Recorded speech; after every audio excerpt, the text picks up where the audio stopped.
Welcome to Novo Academy. ADRE Assam Direct Recruitment Examor OMR sheet যদি download কৰিব বিচাৰিছে তেন্তে এই ভিডিওটো স্কিপ নকৰাকৈ শেষলৈকে চাব।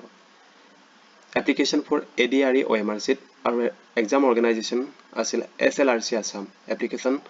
process online হ'ব আৰু application fees 50 rupees লোৱা হ'ব আপোনালোকৰ পৰা। Starting date 8 October 2024 আৰু last date 22nd October. ইয়াৰে step সমূহ এনে ধৰণৰ আছিল। SLRC official যেটো portal open কৰি লব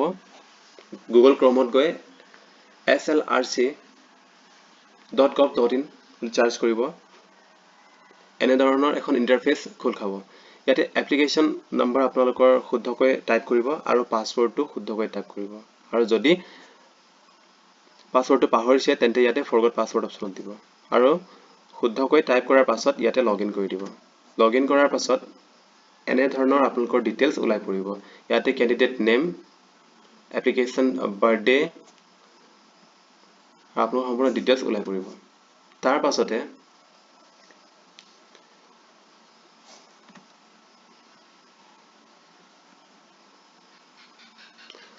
option for OMR answer sheet download paper 3 ইয়াতে ক্লিক কৰিব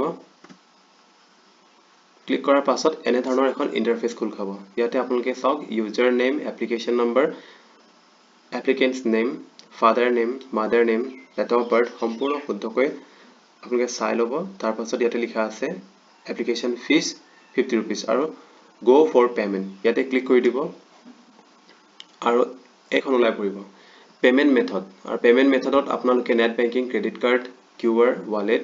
আৰু UPI আৰু বিভিন্ন ধৰণৰ banking facilities দিয়া আছে আপোনালোকে ইয়াতে QR code অপচনটো বেষ্ট হ'ব QR code ক্লিক কৰিব আৰু make payment for ₹50 rupees make payment কৰি দিব পেমেন্ট কৰাৰ পাছত আপোনালোকৰ যিখন OMR sheet ঠিক এনেদৰে উলাই পৰিব আৰু কোৱেশ্চন পেপাৰখন যেহেতু অলৰেডি হাতত আছে বা যদি আপোনালোকে পোৱা নাই প্ৰথমৰ 12 যিখন কোৱেশ্চন পেপাৰ সেইখন আপোনালোকে ডাউনলোড কৰি ল'ব আৰু নিজৰ ডিটেইলছ সহ এনেদৰে আপোনালোকে কোৱেশ্চন পেপাৰ লগত মিলাই চাব যে কোনটো কোৱেশ্চনত শুদ্ধ হৈছিল কোনটো ভুল হৈছিল কিমান মাৰ্কস আপুনি পাব আৰু ক্লেম কৰিব পাৰিব আপুনি যদি আপুনি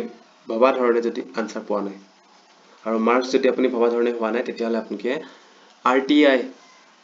কৰি আপোনালোকৰ নিজৰ ডিটেইলছ চাব পাৰিব আৰু জানিব পাৰিব যে